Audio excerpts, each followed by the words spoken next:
तो last class में हम लोगों ने ये टॉपिक डिस्कस किया था। आज का टॉपिक इसके आगे का पार्ट है, ठीक है। हेडिंग डालिए standard electrode potential and their application.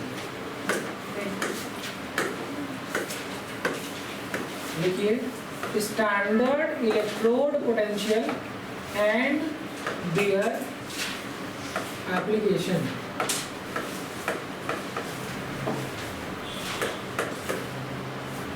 ठीक है, चलिए लिखें F2। ठीक है, अब देखिए बहुत अच्छा पढ़ाऊंगा इसको, ये पार्ट देखिएगा। F2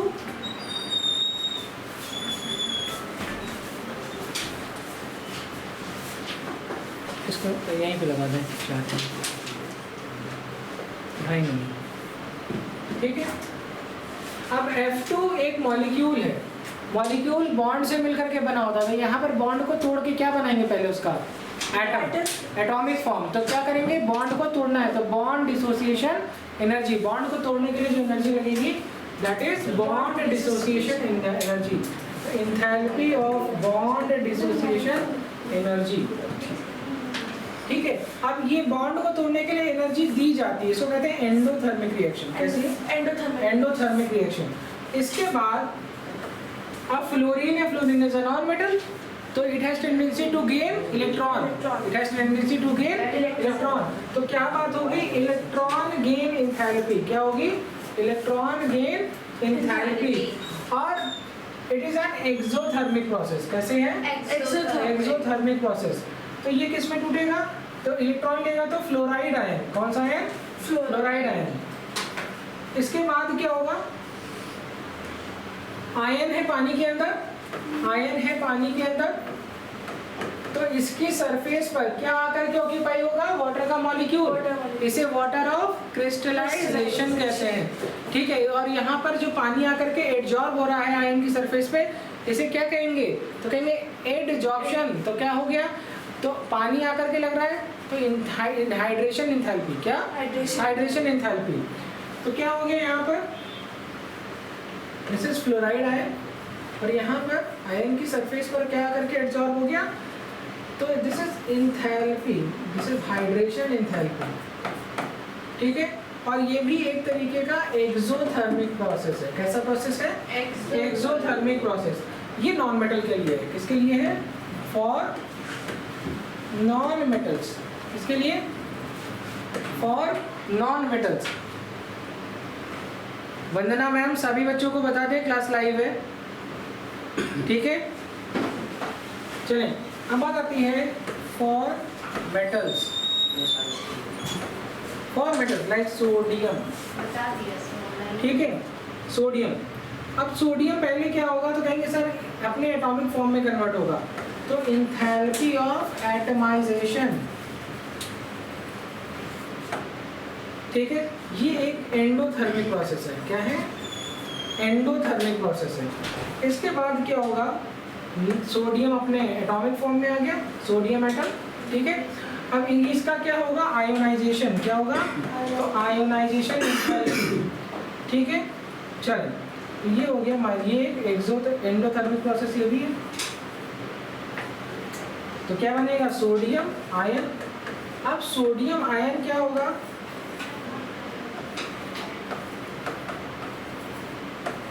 इसके सरफेस पर क्या एडजॉर्ब होगा, वाटर मॉलिक्यूल। ये कैसा प्रोसेस है, कहेंगे ये एक एक्सोथर्मिक प्रोसेस है। अरे hydration energy is an exothermic process. ठीक है, ठीक है। अब चलिए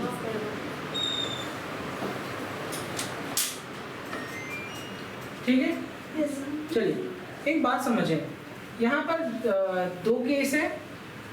कोई भी एटम या कोई अनाहिता, अंशुल, सोनाली, महक, ठीक है, नहीं, आफिया को बता दें, ठीक है।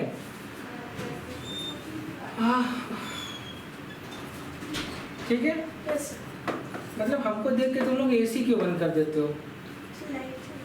अच्छा, हम कहे मैं इंसान नहीं लगता क्या? नहीं लगता? भगवान लगते हैं। अरे बहुत बड़ी बात कहती है।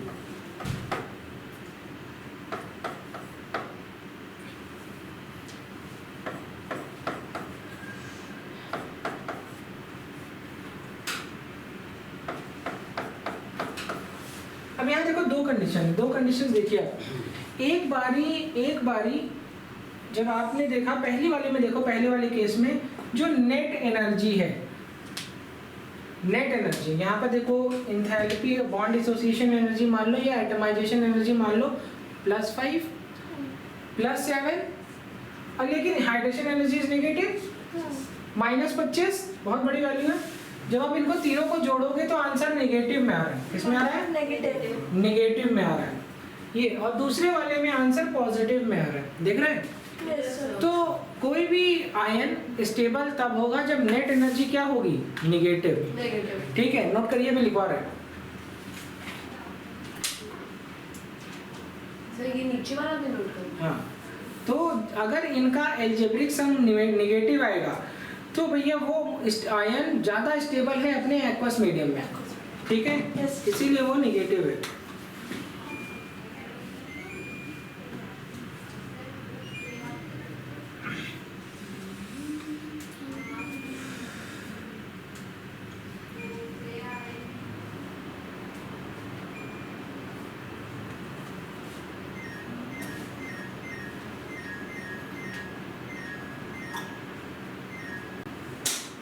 डन? चलिए, तो एक बात समझ में आ गई कि जो हमारा स्टैंडर्ड इलेक्ट्रोड पोटेंशियल है वो कई सारी चीज़ों पर डिपेंड करता है, लाइक एंथैल्पी ऑफ एटमाइजेशन, ठीक है, आयोनाइजेशन, हाइड्रेशन एंथैल्पी। ठीक है, नोट करते हैं, आगे बढ़ते हैं। ठीक है, लिखें standard electrode potential of metals depends on the energies, depends on the energies. Number one is heat of atomization.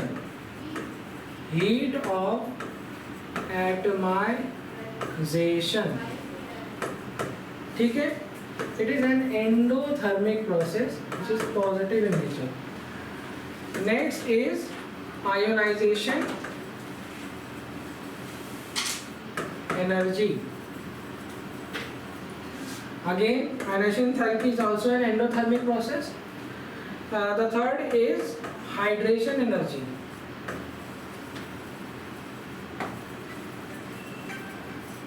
बेटा क्या नाम लिख करके आ रहा है मैं उसमें? हाँ बेटा, लो जरा फोन उठा लो फोन उठा लो पहले। ठीक है,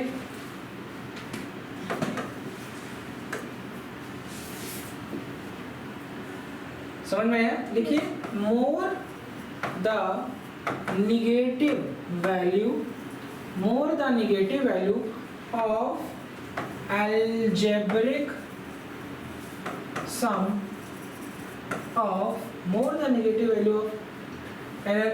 sum of their energies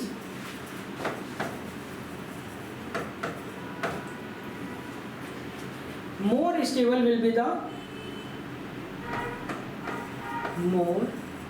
stable will be the ion या oxidation number in aqueous medium. Done? Yes sir. Note करें।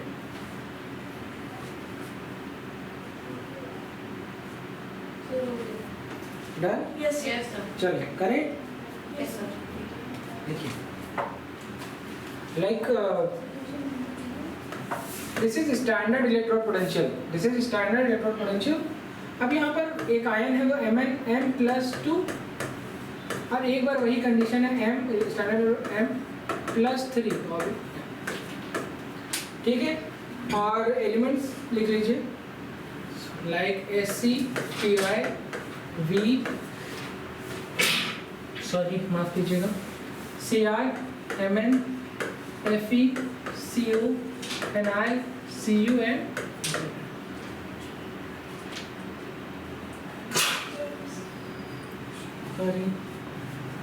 दिस इज देखो क्यों नहीं हो सकता, क्योंकि स्कैंडियम किस ऑक्सीडेशन स्टेट में था, +1 Sc प्लस है, क्योंकि एक ही नंबर इलेक्ट्रॉन है 3d1 है ना।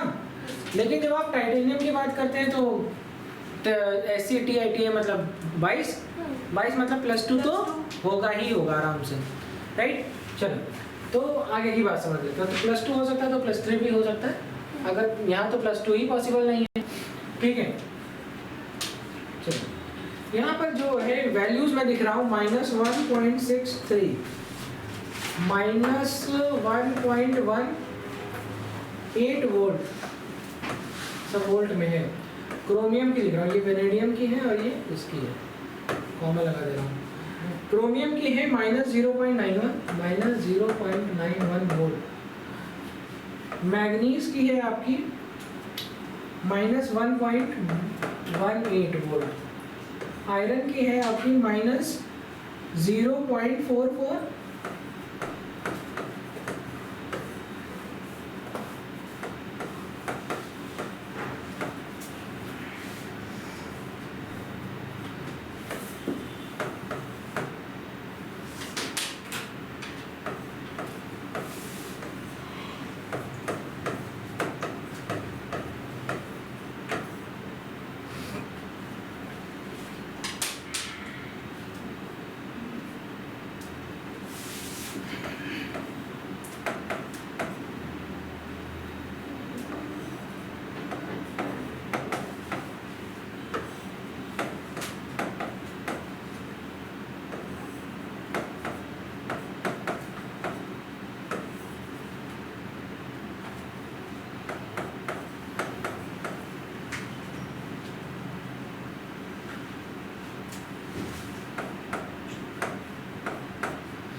ठीक है।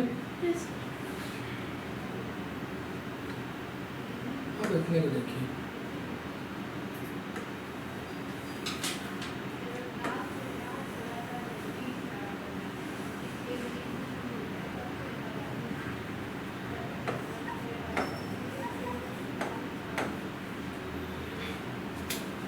इन दिनों में इसकी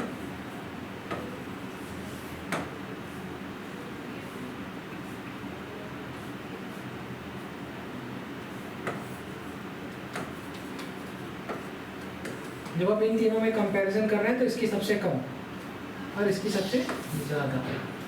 चलिए, so standard electrode potential is equal to enthalpy of atomization plus enthalpy of ionization energy plus enthalpy of hydration energy, और इनका जो सम होना चाहिए वो क्या आना चाहिए, निगेटिव आना चाहिए।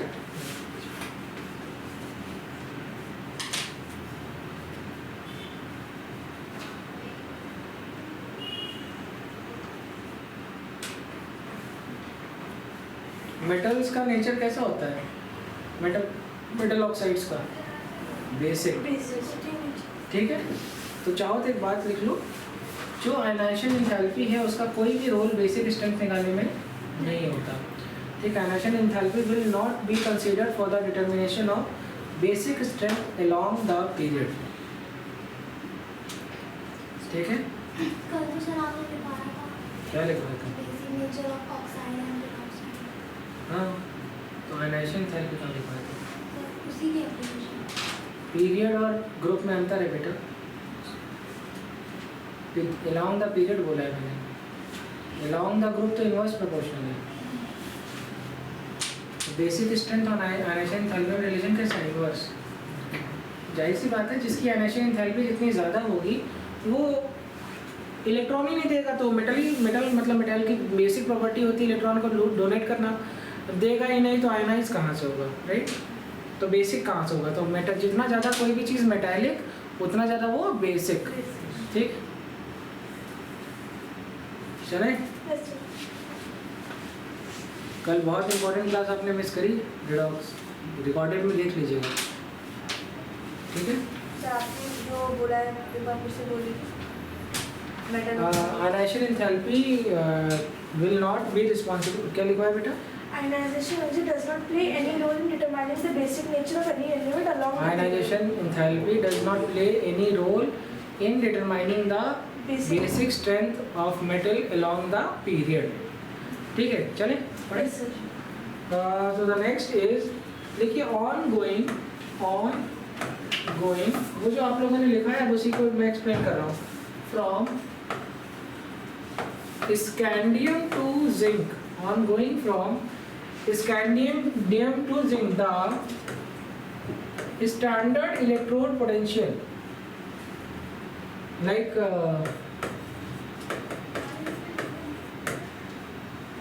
becomes less and less negative, becomes less and less negative, with the exception of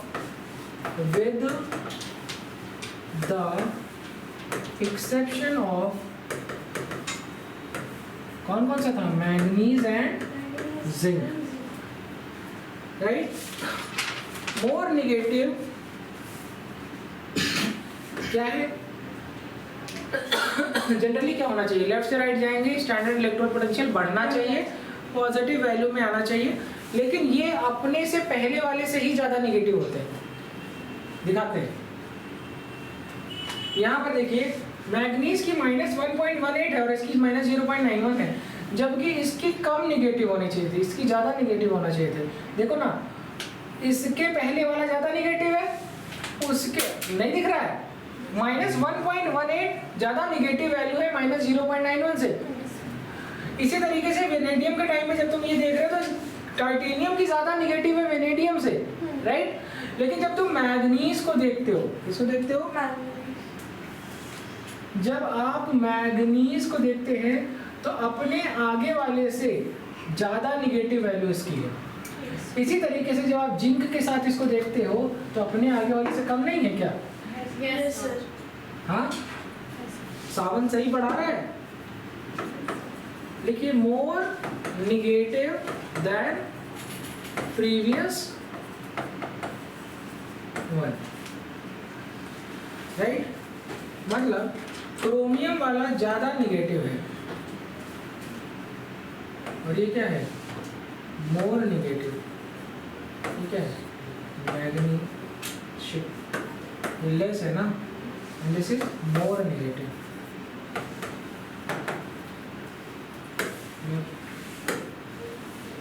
आया? आ रहा है कि नहीं आ रहा है? साइड हो जाए? आ रहा है? Yes, sir.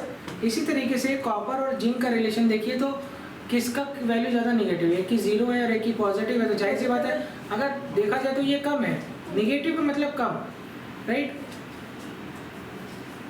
ठीक है, लिखिए standard electrode potential for copper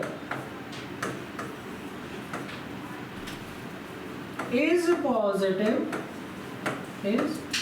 positive because the high energy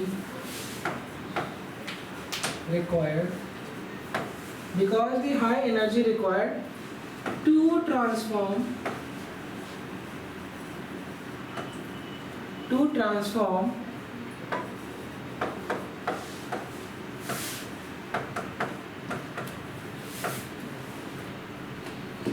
ठीक है। आप नोट करें तो फिर मैं बैलेंस रिएक्शन दिखाऊंगा।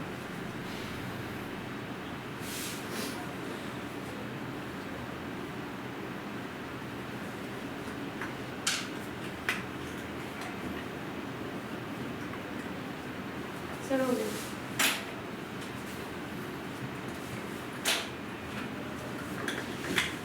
बेटा देखो फोन कितना चार्ज हो गया?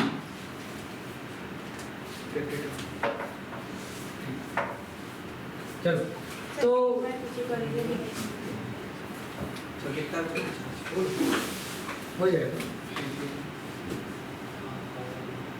डन, यस यस जल्दी करिए, बहुत अच्छे अच्छे पॉइंट्स हैं इसमें, पढ़ाओ। Yes sir. अपने आप में मैं आपको बताऊँ, नोट्स खत्म करूँगा, जिससे आपका चैप्टर खत्म करूँगा, और अभी भी अब मैं पढ़ा रहा हूँ, जितना टॉपिक पढ़ा रहा हूँ आप कहीं का क्वेश्चन लगाइए। मैं जब ये कहता हूँ कहीं की क्वेश्चन लगाइए, तो मैं आपको मैं इस बात से अश्योर रहता हूँ, मैंने खुद सारी चीज़ों को देख रखा है। तो आप एक बार लगा करके देखिए, आपको बहुत कॉन्फिडेंस आएगा। ठीक है, अभी नहीं कर पाए तो कभी नहीं है? ये सर कभी कभी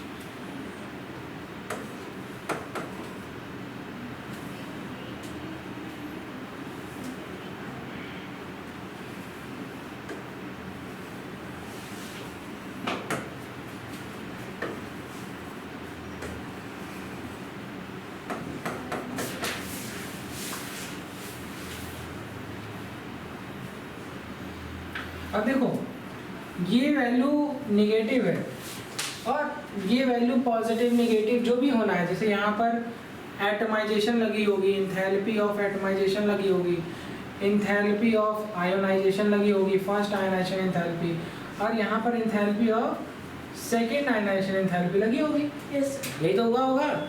यहाँ की जो पूरी वैल्यू है वो पॉजिटिव है और ये वाली वैल्यू निगेटिव है, लेकिन इन दोनों का जो नेट है वो क्या आ रहा है? पॉजिटिव आ रहा है। क्या आ रहा है? पॉजिटिव आ रहा है, निगेटिव नहीं आ रहा। क्या आ रहा है? पॉजिटिव। तो लिखो, इस पॉइंट को लिखो, बट लिखो Cu+2 in aqueous solution is not balanced by the hydration energy of copper cupric ion in aqueous solution। ठीक है, इनकी नेट वैल्यू निगेटिव आनी चाहिए थी, लेकिन क्या आ गई? पॉजिटिव। ठीक है,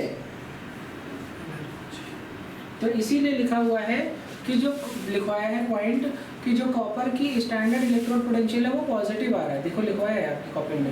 यस ठीक है, ये उसी चीज़ को मैंने यहाँ पर एक्सप्लेन किया है कि उनकी जो वैल्यू है वो पॉजिटिव आई, और पॉजिटिव और प्लस निगेटिव करने के बावजूद जो नेट वैल्यू है, मान लो एक चीज़ आई है +25 और दूसरी वैल्यू है -15, तो नेट करोगे तो +10 आएगा कि नहीं आएगा? आएगा सर। ठीक है, तो मतलब नेट वैल्यू क्या है? पॉजिटिव। ठीक है, आगे बढ़े। Yes sir. चलिए, सर एक और यस सर हो गया।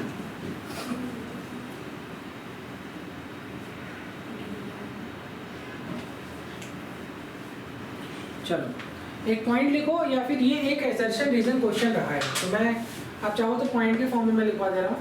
द क्वेश्चन एक्चुअल में ये क्वेश्चन था, बट मैं इसको असर्शन रीजन के फॉर्म में लिखवा रहा हूँ।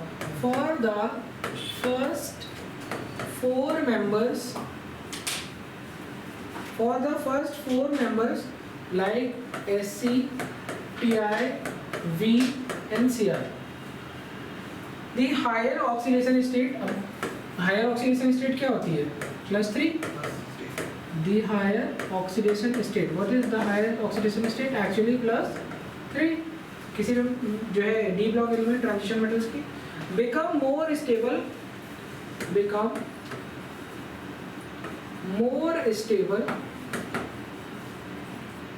while remaining members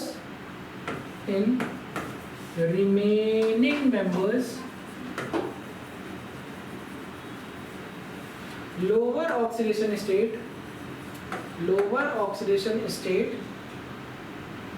is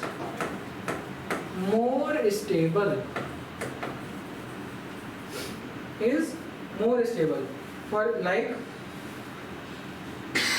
TI, VCrMnFeCl। अब मैंने यहाँ पर स्कैंडियम जरूर लिखा है, लेकिन मैंने पढ़ाते समय स्कैंडियम नहीं लिखा है। क्या रीज़न है? +3 ऑक्सीडेशन स्टेट नहीं होती है उसमें। तो कहाँ से शुरू होती है? टाइटेनियम से ही शुरू होती है। तो यहाँ पर आप जो ये मैंने स्कैंडियम लिखा है क्वेश्चन के अकॉर्डिंग, बट जब मुझे कराना रहा तो मैंने यहाँ पर स्कैंडियम लिखा ही नहीं। ठीक है, क्योंकि वो किस ऑक्सीडेशन स्टेट में स्टेबल होता है? +2। तो आपको Cr के बाद क्या लिखना पड़ेगा? Mn। ठीक है, तो यहाँ पर माइनस, आप लोगों ने पुराना लिखा है डेटा, -1.63 वोल्ट था, -0.37 वोल्ट था, -1.18 वोल्ट था और -0.26 वोल्ट था, राइट? -0.91 और ये -0.41, यहाँ पर आ गया -1.18 और यहाँ पर आ गया +1.51। ठीक है, यहाँ पर आपने लिखा होगा -0.44 या +0.77, -0.28 और यहाँ पर आ गया +1.97। तो इसका नेट क्या आएगा? पॉजिटिव ही आएगा। इसका नेट देखो, प्लस और माइनस नेट क्या है? पॉजिटिव ही आएगा।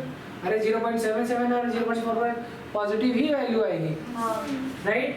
यहाँ पर 1.15 और यहाँ ये तो निगेटिव आएगा। यहाँ पर भी आंसर जब आप सॉल्व करेंगे तो आंसर क्या आएगा? निगेटिव। ठीक है, यहाँ पर भी निगेटिव आएगा और यहाँ पर भी निगेटिव आएगा।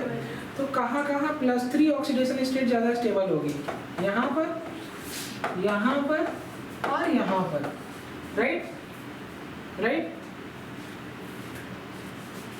It is not 5-1 actually, it is 5-1 है या 5-7 मान लो।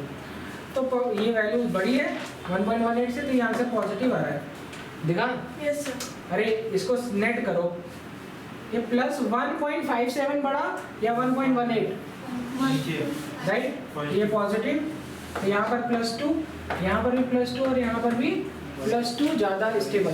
तो लिखा हुआ है कि पहले 4 मेंबर के लिए स्कैंडियम को मत देखिए, यहाँ पर देखिए जो +3 ऑक्सीडेशन स्टेट है वो ज़्यादा स्टेबल है, जबकि बाद के मेंबर्स के लिए जो है लोअर ऑक्सीडेशन स्टेट, और ये क्या है? +2, बहुत ज़्यादा स्टेबल है। नोट कर लीजिए। बात समझ में आई? Yes sir.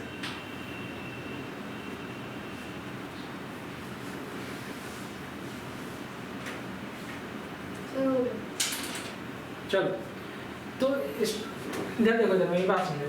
जो स्टैंडर्ड इलेक्ट्रोड पोटेंशियल होता है, एक्चुअली ये रिप्रेजेंट करता है स्टैंडर्ड रिडक्शन पोटेंशियल को। क्या है?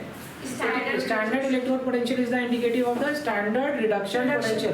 What is reduction potential? मतलब कितनी एनर्जी लेकर के ये किसको करेगा? दूसरे को रिड्यूस कर देगा। क्या कर देगा? रिड्यूस कर देगा। जब ये दूसरे को रिड्यूस करेगा तो खुद का क्या होगा?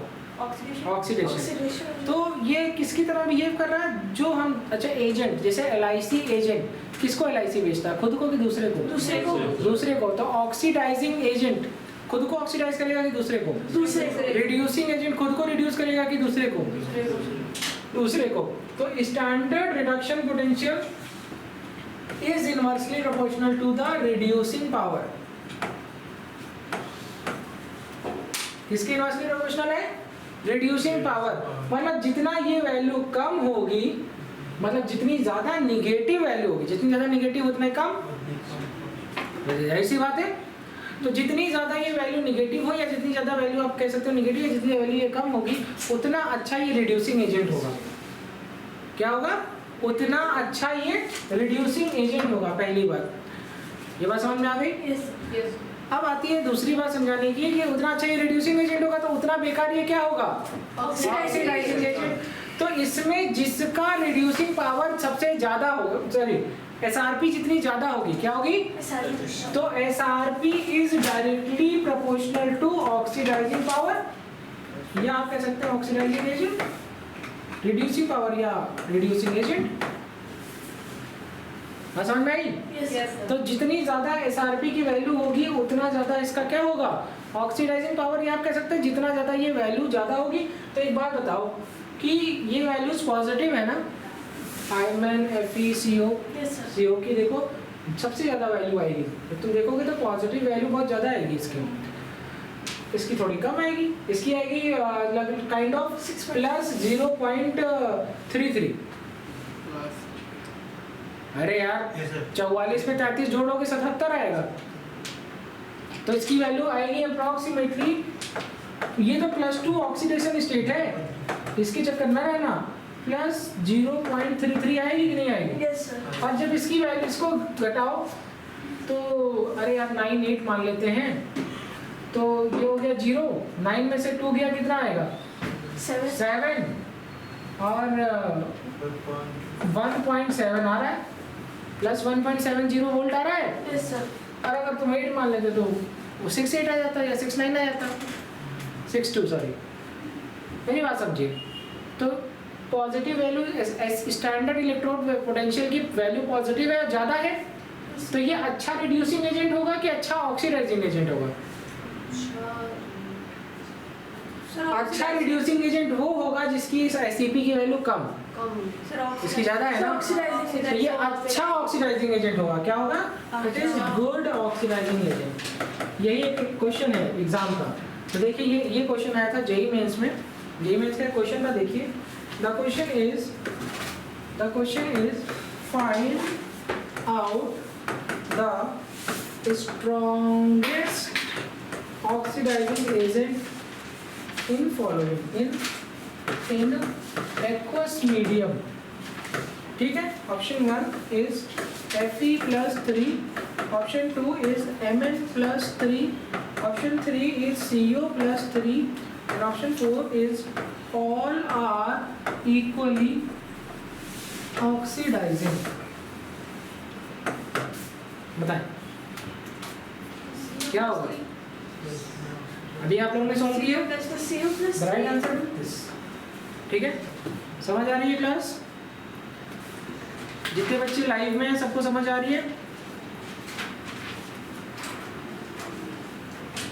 ठीक है, यस सर। चलिए आगे बढ़ते हैं। नोट करिए बेटा।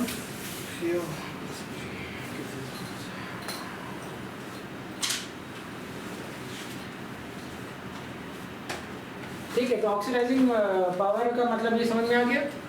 नेक्स्ट चले। Yes sir.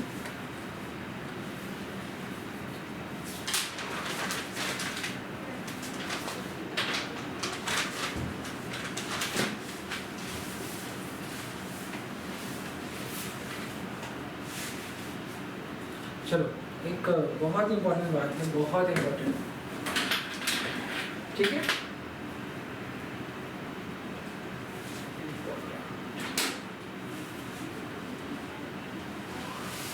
ठीक है, चलिए देखिए, यदि एक ही मेटल की, बहुत इंपॉर्टेंट है, नोट है, डिफरेंट एक ही मेटल के डिफरेंट ऑक्सीडेशन स्टेट की स्टेबिलिटी चेक करना हो, स्टेबिलिटी चेक करनी हो, क्या करनी हो? ठीक है, तो SEP का एल्जेब्रिक सम देखते हैं। ऐसे ही किया था अभी। Yes sir. एल्जेब्रिक सम देखते हैं, एल्जेब्रिक सम देखते हैं। If algebraic sum is more negative, यही तो कर रहा हूं मैं, सम is more negative then higher oxidation state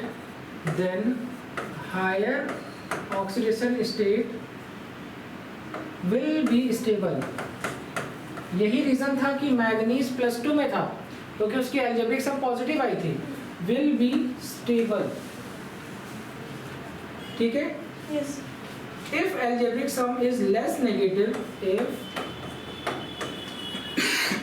algebraic sum is less negative, then lower oxidation state is stable.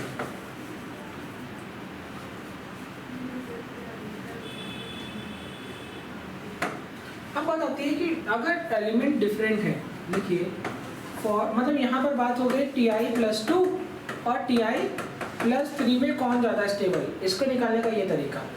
For different elements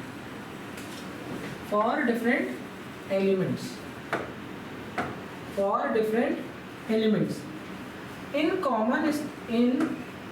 common oxidation state, जैसे बात आ गई कि Mn+3 ज़्यादा स्टेबल है या फिर Fe+3 ज़्यादा स्टेबल है या CO+3 ज़्यादा स्टेबल है, ऐसी सिचुएशन में क्या करेंगे? अगर डिफरेंट एलिमेंट है और कॉमन ऑक्सीडेशन स्टेट की बात हो रही है, more the negative value of SEP, negative value of SEP, more stable will be the oxidation state, right? Yes. Note कर लीजिए, लिखने में मास्टर हो तुम लोग हैं।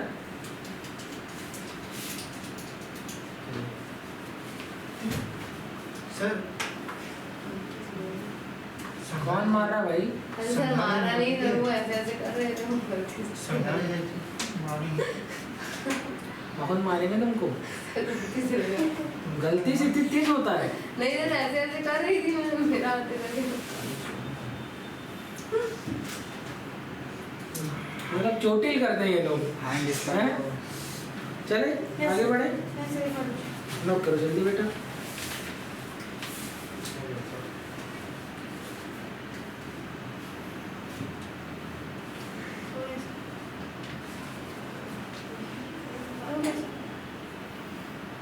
पढ़ा बेटा, चल नोट करें। अब बात आ रही है, एक बात समझ में आ गई कि कोई भी transition element general oxidation state तो शो ही कर रहा है, इसके अलावा मतलब वेरिएबल ऑक्सीडेशन स्टेट शो कर रहा है। तो कोई भी मेटल है वो नॉर्मल ऑक्सीडेशन स्टेट शो कर सकता है, मैक्सिमम शो कर सकता है और बीच में इंटरमीडिएट शो करेगा। तीनों के बारे में थोड़ा सा पढ़ लेते हैं। तो देखिए, तो मतलब यही तो खास बात है कि जो ट्रांजिशन एलिमेंट या ट्रांजिशन मेटल है, दे show the variable oxidation state. यही रीज़न है कि उनको क्या बना, किसकी तरह इस्तेमाल किया जाता है? कैटलिस्ट की तरह इस्तेमाल किया जा सकता है। ठीक है, तो देखिए transition element shows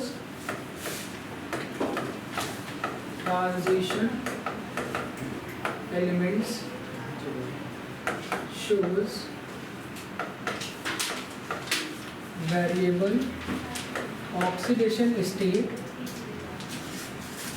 It is due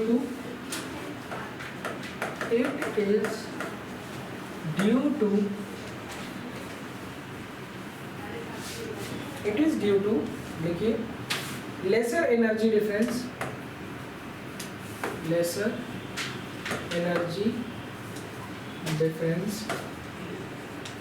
it is due to lesser energy difference between NS and N-1D subshell। या फिर आप कह सकते हैं incompletely field d orbital, incomplete field d orbital. समझ आ गई?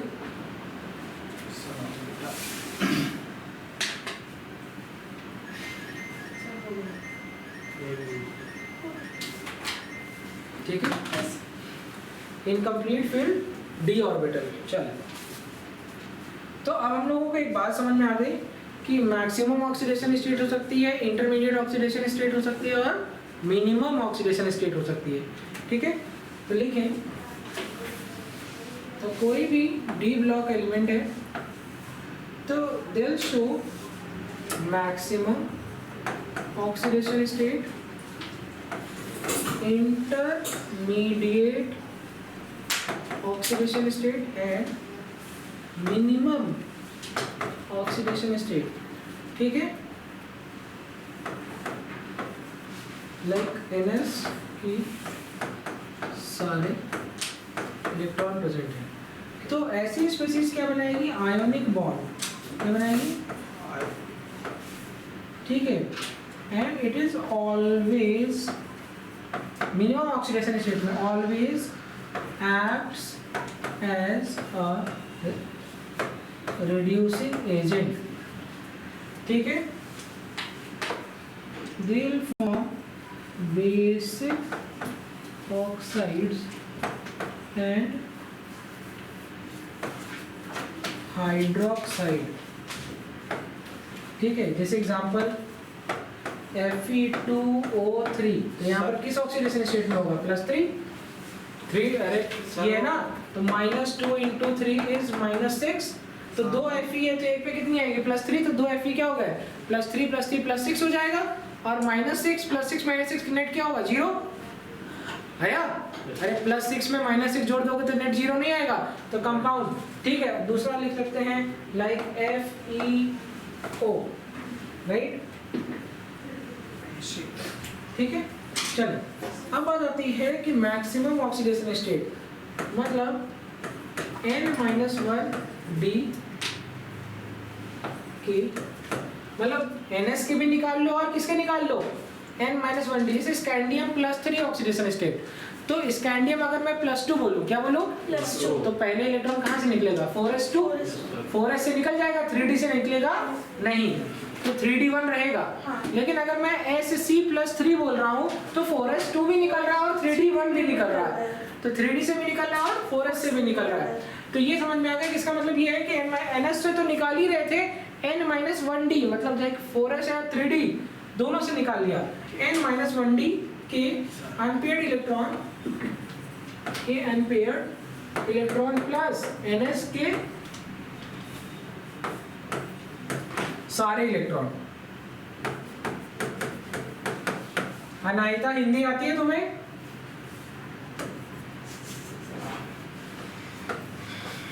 Next is intermediate oxygen covalent bond, it is amphoteric.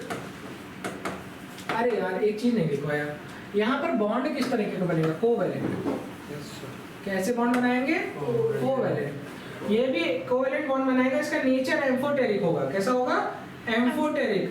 And ये amphoteric का मतलब ये रिड्यूसिंग एजेंट की तरह भी कह सकते हैं और ऑक्सीडाइजिंग। तो कैन ये सिर्फ रिड्यूसिंग एजेंट, और ये they act as oxidizing agent only. They can act as reducing agent and oxidizing agent as well, ठीक है। एग्जाम्पल के तौर पर like Cr2O3, ZNO, V2O5, note करो।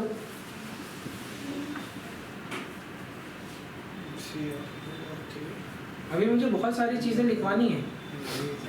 ये NS के बाद क्यों लिखा है? सारे इलेक्ट्रॉन।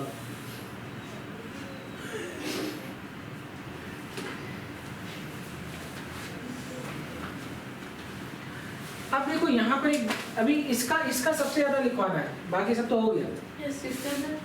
मैक्सिमम ऑक्सीडेशन एजेंट के लिए। अब यहाँ पर एक जगह बचा लो तुम लोग, यहाँ पर V2O5 के बारे में कुछ, वेनेडियम के बारे में, वेनेडियम के ऑक्साइड के बारे में कुछ लिख लो, ठीक है। लिखो वेनेडियम पेंटा ऑक्साइड, जो ये है, ये तो एम्फोटेरिक है। कैसा है? एम्फोटेरिक, ठीक है। और V2O3 and V2O4 is basic. कैसा है? बेसिक। एंड वेनेडियम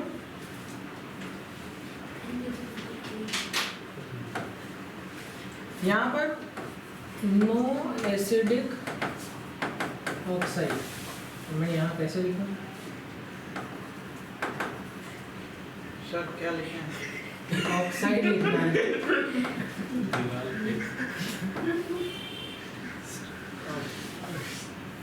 सर नहीं लिखा रहा, इधर लिख दीजिए ना। कैसे उधर लिख दोगे? अरे सर एरो बना दीवार पे लिख देंगे दीजिए। ना, वहाँ से यहाँ लाते हैं। चल लिख लो ऑक्साइड।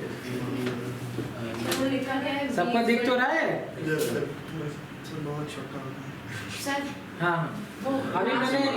अभी मैंने ये नहीं लिखवाया पूरा, ठीक है? ये नेक्स्ट क्लास में लिखवाऊंगा। अरे सर ये तो बताइए V इक्वल टू क्या लिखा होगा?